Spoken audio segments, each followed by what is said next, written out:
ఆయుధం కొనడం కోసం రతీదేవి దగ్గరికెళ్లిన విక్రమ్ ఆమె అందాన్ని చూసి మైమరిచిపోతాడు.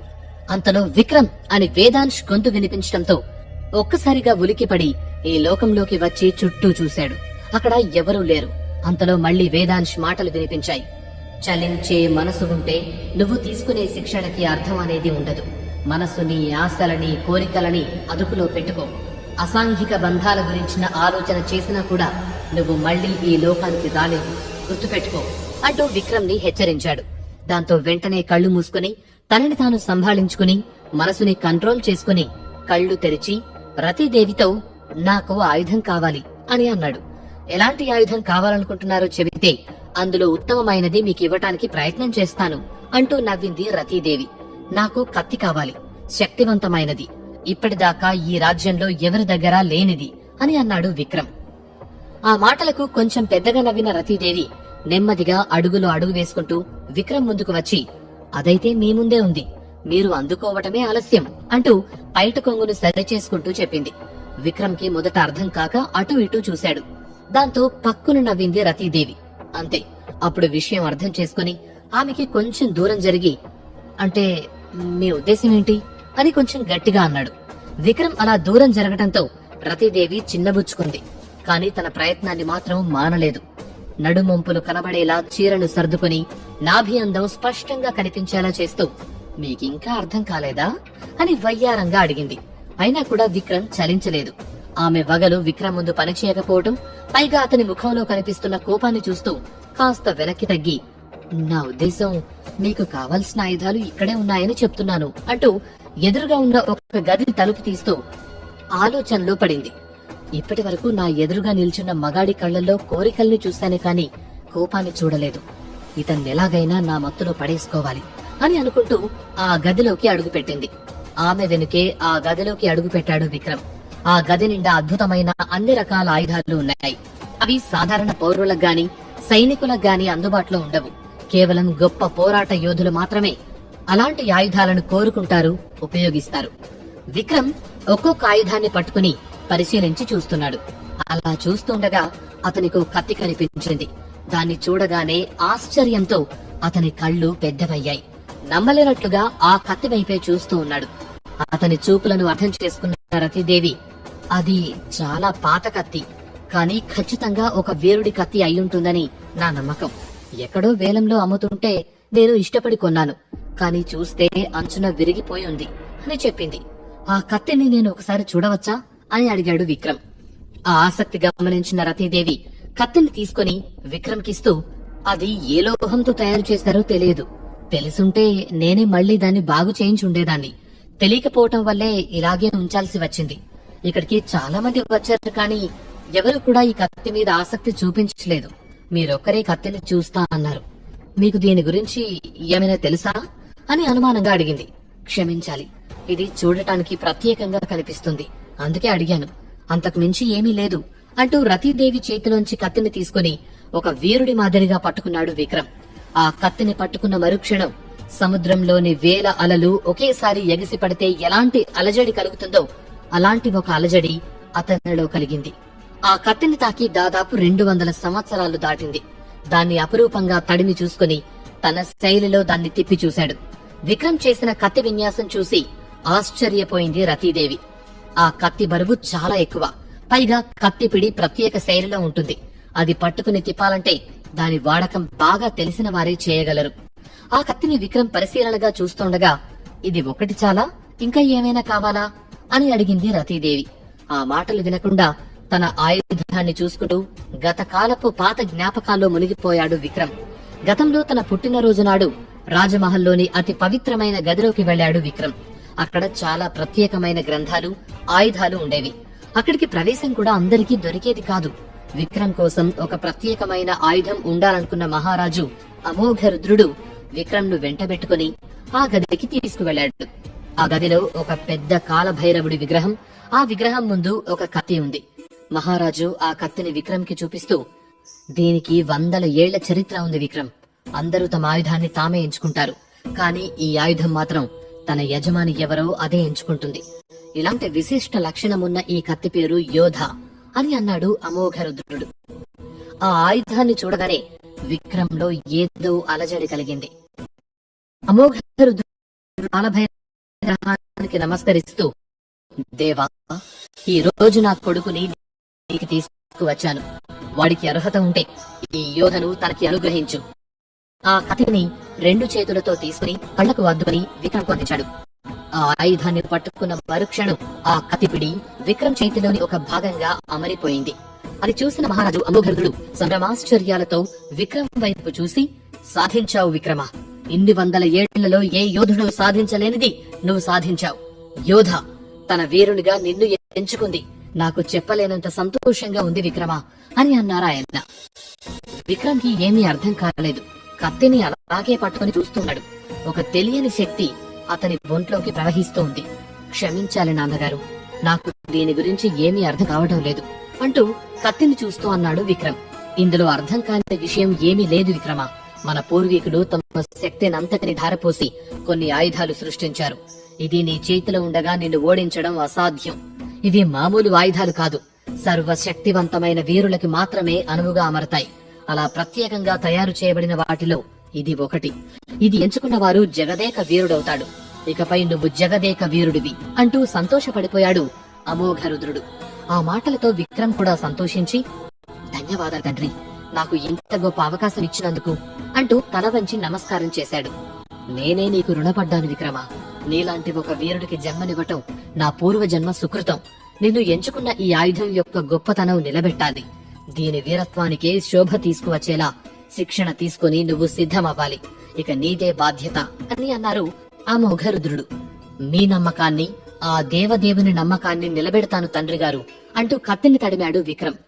ఇలా గతకాలపు ఆలోచనల్లో ఉన్న విక్రమ్ ని చూసి ఆశ్చర్యపోయిన రతీదేవి, యువరాజా, యువరాజా అంటూ అతని భుజం మీద చెయ్యి వేసి మరీ పిలిచింది. ఆ పిలుపుతో ఉలిక్కిపడ్డ విక్రమ్ గత జ్ఞాపకాల నుండి బయటకొచ్చి ఆమె వైపు చూశాడు. ఈ ఆయుధం కాకుండా ఇంకా ఏమైనా కావాలా అని అడిగింది రతీదేవి. అవునన్నట్టు తల ఊపిన విక్రమ్ దగ్గరలో ఉన్న ఒక కత్తిని తీసుకుని పరీక్షించి చూసి అది శిక్షణ కోసం పనికి వస్తుందని అనుకున్నాడు.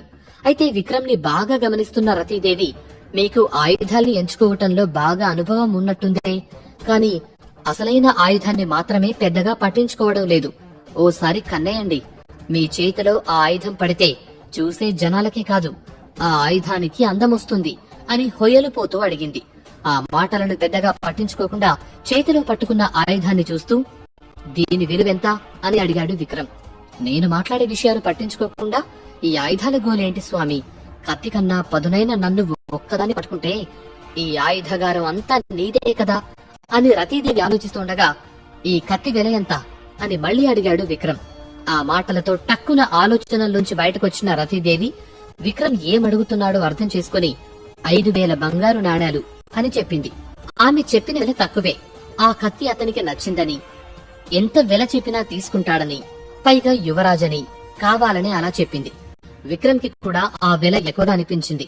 కాని బేరమాడటం ఇష్టం లేక పాత కత్తిని, కొత్త కత్తిని ఒక దగ్గర చేర్చి, సరే ఈ 2 కలిపి ఖరీదు చెప్పండి అని అన్నాడు. క్షమించాలి, ఈ పాత ఆయుధానికి నేను విలువ కట్టలేను. మీరే ఒక ఖరీదు కట్టి నాకివ్వండి అని తెలివిగా అంది రతీదేవి. దాంతో కొద్దిసేపు ఆలోచించిన విక్రమ్, 25,000 బంగారు నాణాలు ఇస్తాను, నాకు ఈ 2 ఇవ్వండి అని అన్నాడు. అది వినగానే రతీదేవి ఒకంత ఆశ్చర్యపోయింది. 2 ఆయుధాలకు అంత డబ్బు రావటం అదృష్టంగా భావించింది. కాని తన ఉత్సాహాన్ని బయటపెట్టకుండా, అలాగే యువరాజా అని తన దాసిని పిలిచి ఆ 2 ఆయుధాలను సానబెట్టి ఇవ్వమని చెప్పింది. అలాగే అని ఆ దాసి వెళ్లిపోగానే యువరాజు వైపు తిరిగిన రతీదేవి, మీకు అభ్యంతరం లేకపోతే ఈ లోపు మీరు మా ఆతిథ్యం స్వీకరించవచ్చు అంటూ హొయలుపోయింది. పర్వాలేదు, నేను ఇక్కడే ఎదురు చూస్తాను. ఇదిగోండి, దీని ద్వారా మీ పైకం తీసుకోండి అని వీరబాహు ఇచ్చిన ముద్రను రతీదేవికి ఇచ్చాడు విక్రమ్. అది చూడగానే ఆమె కన్నులు పెదవయ్యాయి. వీరబాహు గారు మీకు బాగా పరిచయం అని అడిగింది. ఆమె ప్రశ్నకు సమాధానం ఇవ్వడం ఇష్టం లేక కోపంగా చూశాడు విక్రమ్. క్షమించాలి, తొందరపాటుతో అడిగాను. మీరు ఇక్కడే ఉండండి, నేను ఇప్పుడే వస్తాను అని అక్కడి నుండి వెళ్లిపోయింది రతీదేవి. వెళుతూ వెళుతూ, ఇప్పటిదాకా నన్ను చూసి మోహించిన వారున్నారు, కాని ఈ యువరాజులా నిగ్రహంతో ఉండి నన్ను లెక్క చేయని వారు లేరు. ఎలాగైనా ఇతన్ని లొంగ తీసుకోవాలి అని ఉక్రోషంగా అనుకుంటూ, నేను యువరాజుకు అందంగా కనిపించట్లేదా, లేక నా అందం యువరాజుకి సరిపోవటం లేదా? స్వర్గం నుండి దిగిన దేవతలా నన్నందరూ చూస్తారు కదా, మరి యువరాజు ఎందుకు చలించటం లేదు? అసలు వీరబాహు ముద్ర యువరాజు విక్రమ్ దగ్గర ఎందుకుంది? ఆ వీరబాహుతో విక్రమ్కి ఏంటి సంబంధం? అయినా అదంతా నాకెందుకు? ఈ ప్రపంచంలోని మగాళ్ళందరినీ నా కోసం పాకులాడేలా చేసుకోవడమే నా పని. ఈ విక్రమ్ని కూడా వదిలిపెట్టను. రతీదేవి, నేను నీ దాసుడిని అని నా కోసం వచ్చేదాకా నా ప్రయత్నం ఆపను అని అనుకుంది. ఇదిలా ఉంటే రాజ్యంలో కళావతి, రాజలక్ష్మి ఏదో విషయం గురించి మాట్లాడుకుంటూ ఉన్నారు. అంతలో రాజవైద్య గురువు దగ్గర నుండి ఒక మనిషి వచ్చాడు. బహుశా బసవ విషయం తెలియపరచటానికి అయ్యుంటుందేమో అని ఇద్దరూ అనుకున్నారు. కాని వచ్చిన మనిషి చెప్పిన వార్త విని సంతోషపడాలో లేక భయపడాలో ఇద్దరికీ అర్థం కాలేదు. అతను చెప్పింది నమ్మలేక వెంటనే వైద్యశాలకు బయలుదేరారు. అక్కడికి వెళ్లే సమయానికి మహారాజు వీరేంద్ర పూర్తి ఆరోగ్యవంతుడిగా మారిపోయి సరదాగా నవ్వుతూ మాట్లాడుతూ ఉన్నారు. ఇక కోలుకోలేరు అనుకున్న మహారాజును అలా చూసేసరికి వారికే ఆశ్చర్యం వేసింది. వెంటనే ఇద్దరు ఆయన దగ్గరికి వెళ్లి నమస్కరించి, మహారాజా, మీరు పూర్తిగా కోలుకున్నారా అని అడిగారు. వారి మాటల్లో ఉన్నది సంతోషమా, ఆశ్చర్యమా అర్థం కాక, ఆ దేవుడి దయ, రాజవైద్యుల పట్టుదల నన్ను మళ్లీ మామూలు మనిషిని చేశాయి కళావతి అని అన్నారు వీరేంద్ర. ఆ మాటలతో రాజవైద్యుడు సమాధానమిస్తూ, ఇందులో నా ప్రమేయం చాలా తక్కువే మహారాణి. మహారాజుగా వ్యాధి ఏమిటో నాకు ఇప్పటికీ అంతు చిక్కలేదు. అన్ని ప్రయత్నాలు చేశాను, కానీ అంటూ క్షణకాలం ఆగి, మహారాజా, మీరు కృతజ్ఞతలు చెప్పాల్సింది నాకు కాదు, ఒక అజ్ఞాత వ్యక్తికి అని చెప్పాడు. ఆయన మాటల్లో మర్మం అర్థం కాక ముగ్గురు ఆసక్తిగా చూస్తూ ఉన్నారు. మీకు సరైన ఔషధం కోసం చాలా రకాల ప్రయత్నాలు చేశాను, కానీ నాకు దొరకలేదు. ఒక విధంగా చెప్పాలంటే మీ ఆరోగ్యం బాగా క్షీణించింది. కానీ అనుకోకుండా ఈ రోజు ఉదయం ఒక అద్భుతం జరిగింది అని అన్నాడు రాజవైద్యుడు. ఆయన చెప్పే అద్భుతం ఏమై ఉంటుందని అందరూ ఆలోచనలో పడ్డారు. వాళ్ళందరినీ చూస్తూ ఆయన మాట్లాడడం మొదలెట్టాడు. ఈ రోజు నాకు ఒక చిన్న పెట్టె దొరికింది. దొరికింది అనే కంటే అది నాకు దొరికేలా చేశారని చెప్పడం మంచిది. అందులో కొన్ని మూలికలు, అలాగే ఒక చిన్న తాళపత్రం కూడా ఉంది. ఆ మూలికలతో ఔషధం ఎలా తయారు చేయాలో, రాజుగారికి దాన్ని ఎలా అందించాలో అందులో స్పష్టంగా రాసి ఉంది అని చెప్పాడు వైద్య గురువు. పెట్టెనా? ఎక్కడ దొరికింది? ఎలా దొరికింది? అది అక్కడ ఎవరు పెట్టారు? నిజంగా మీకు తెలీదా అని అనుమానంగా అడిగింది కళావతి. లేదు దేవి, పొద్దున నేను కాళీమాత గుడి నుండి వస్తూ ఉండగా ఆ పెట్టె నాకు దొరికేలా పెట్టారు. నేను గుడికి వెళ్లేటప్పుడు అది అక్కడ లేదు, కాని వచ్చేటప్పుడు మాత్రం దారిలో ఉంది అని అన్నాడు ఆయన. అంతా విని ఆలోచనలో పడిన కళావతి వైద్యుడి వైపు తిరిగి, అంతా బానే ఉంది, కాని ఎవరో అగంతకులు చెప్పింది నమ్మి మాకు కూడా చెప్పకుండా ఆ వైద్యం చేశారు. అది పని చేసింది కాబట్టి సరిపోయింది. ఒకవేళ దానివల్ల మహారాజు గారికి ఏదైనా హాని జరిగితే అప్పుడు ఎవరిది బాధ్యత అని కోపంగా అడిగింది కళావతి. ఆమె మాటలకు మహారాజు వీరేంద్ర, వైద్య గురువు ఇద్దరూ ఆశ్చర్యపోయారు. ఇది నేను కూడా ఆలోచించాను దేవి. అందుకే అందులో ఉన్న మూలికలు, ఔషధాల గురించి అన్నీ పూర్తిగా తెలుసుకుని మహారాజు గారికి ఏమీ అవ్వదన్న నమ్మకంతోనే వైద్యం చేశాను.